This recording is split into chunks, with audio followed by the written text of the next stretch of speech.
Le dollar américain est un facteur important pour l'or. Alasdair MacLeod, Gold Money.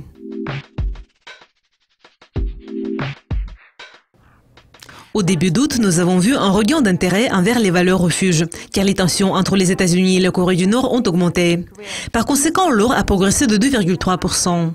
Alasdair et récemment, nous avons vu une baisse de l'or, car les tensions se sont atténuées. L'or sera-t-il plus sensible aux fluctuations des prix en raison de ces tensions géopolitiques? Je pense que la hausse de l'or a moins à voir avec les tensions entre les États-Unis et la Corée du Nord que vous pourriez le penser. La hausse des prix de l'or par rapport au niveau de 1210 est liée plutôt à l'affaiblissement du dollar qu'à la situation géopolitique. Cependant, cela ne veut pas dire que l'or ne sera pas affecté si la situation s'aggrave. Je ne pense pas que l'Amérique interfère dans les affaires du Venezuela. Mais si elle interférait, je pense que l'or serait influencé par l'effet que cette situation pourrait avoir sur les prix du pétrole. Il y a des signes sur les marchés que les investisseurs ne veulent plus investir dans les marchés boursiers et se concentrent sur le marché de l'or. Cela contribue-t-il à la hausse des prix de l'or?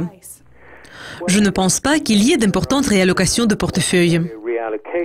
Nous voyons probablement une vente de certaines positions spéculatives à court terme sur les actions. Mais comme je l'ai déjà dit, l'intérêt des investisseurs envers l'or est influencé par les perspectives du dollar. Donc c'est plutôt le dollar qui influence les prix de l'or. Certains analystes prévoient que l'or sera probablement soutenu à l'avenir, mais les prix ne peuvent pas avoir beaucoup de potentiel de hausse. Compte tenu du fait que l'or s'établit actuellement au niveau de 1285, ce soutien est-il réaliste? Je pense qu'en général, le dollar américain est un facteur important pour l'or, parce que ce que les traders font, surtout sur le COMEX, ils suivent les mouvements du dollar. S'ils voient un affaiblissement du dollar, ils commencent à acheter de l'or. Et s'il y a un renforcement du dollar, ils commencent à vendre de l'or. Et à mon avis, c'est pour cette raison que le dollar joue évidemment un rôle important à court terme. Je pense que les perspectives du dollar sont plutôt négatives, parce que l'économie américaine ne montre pas de signe d'une forte croissance pour le moment. Tandis que s'il s'agit de la Chine montre de très bons résultats. Le Japon commence à enregistrer une croissance solide. Et je pense que l'économie de l'Union européenne se porte mieux.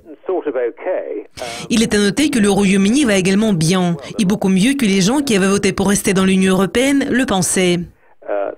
Donc, en général, je pense que l'économie américaine est plutôt à la traîne des autres pays du monde qui commencent à se redresser considérablement et de façon raisonnable. À mon avis, sur cette base, les perspectives du dollar sont vraiment très négatives. Alasdair, merci de vos commentaires. Ne manquez pas notre prochain épisode du coin des matières premières. Au revoir.